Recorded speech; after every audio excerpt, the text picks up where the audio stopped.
You lived an entire life you cannot remember. Somewhere in the first few years of your existence, you learned to hold your own head up. You learned that the shapes in front of you were faces. You heard a language for the first time and cracked it. Without a dictionary, without anyone explaining a single rule, you were terrified. You were held. You laughed for the first time at something. Someone leaned over you in the dark and you knew them. And you remember none of it. Not blurry, not faded. Gone. Here's the part that should bother you. It isn't because nothing happened. It isn't because you were too young to notice. It's because something came and took them. For a long time, the assumption was simple. Babies don't remember anything because babies can't make memories yet. The machine wasn't built. That answer is wrong. Scientists slid infants into an MRI scanner, awake, and showed them photographs. Then later, showed them again, mixed in with new ones. And the babies stared longer at the ones they'd seen before. They knew. And when researchers looked at what lit up in the moment those memories were laid down, it was the hippocampus, the exact structure you use to remember your own life. In babies as young as 1 year old, it was already switching on and recording. So the machine was built. It was running.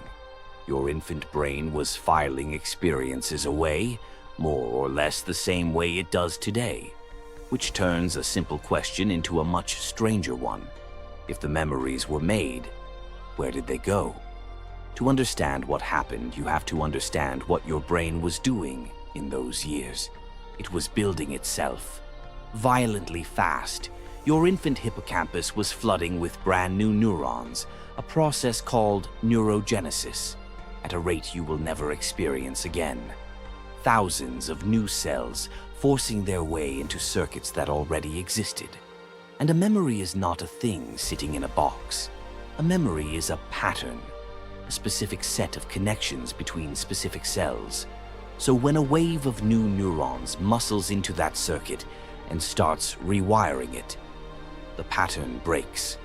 The memory doesn't get erased on purpose. It gets built over, like laying new road straight through an old one. We know this because of the mice. When researchers slowed neurogenesis down in infant mice, the young animals kept their early memories. They remembered like adults. And when they cranked neurogenesis up in adult mice, those adults started forgetting. On demand. The forgetting wasn't damage, it was construction. Now here's where it gets genuinely eerie. Those overwritten memories may not be gone. Researchers found the specific cells that held a memory formed in infancy, the physical trace, the engram. In adult mice, that memory looked completely lost. The animal behaved like it had never happened. Then they switched those cells back on, artificially, directly. And the memory came back. The mouse remembered a thing it had forgotten years earlier, a thing it could not reach on its own, no matter what you showed it. Think about what that means. The file was never deleted. The key was lost. Your earliest years may still be sitting somewhere inside your skull as a pattern nobody can trigger, including you. Not missing. Locked. And there's another suspect. Your brain has its own immune cells called microglia, whose job is to prune away connections the brain decides it doesn't need. Quiet them down in young mice, and the early memories survive better, which means part of your childhood wasn't lost by accident.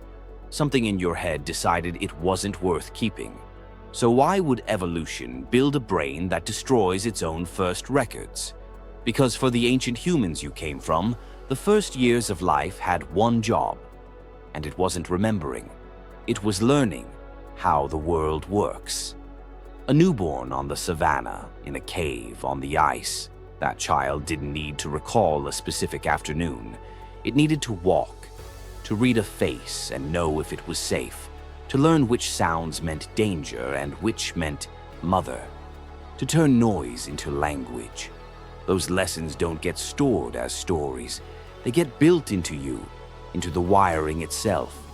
So your brain made a trade. It kept the lessons and threw away the receipts. Every episode dissolved. Every skill stayed. The fear of falling. The pull toward a familiar face. The language you now think in. All of it was installed in a room you can no longer walk into. You didn't lose those years. You became them. So, why did your baby memories disappear? Not because they were never made. They were made. Your infant brain recorded them carefully, the same way it records your life today. They disappeared because the brain that held them was still under construction, flooding itself with new cells, pruning what it judged disposable, paving over the old roads to build the mind you're using to watch this. And somewhere under all of it, the traces may still be there. A first face, a first fear, a first warmth. Filed in a language you can no longer read, you will never remember the person you were, but every single thing you learned back then is still running, quietly, right now, behind your eyes. There's another piece of your ancient wiring that makes no sense until you go back far enough to see why. That story is waiting for you, right here on screen. Click it. This has been Bones and Firelight.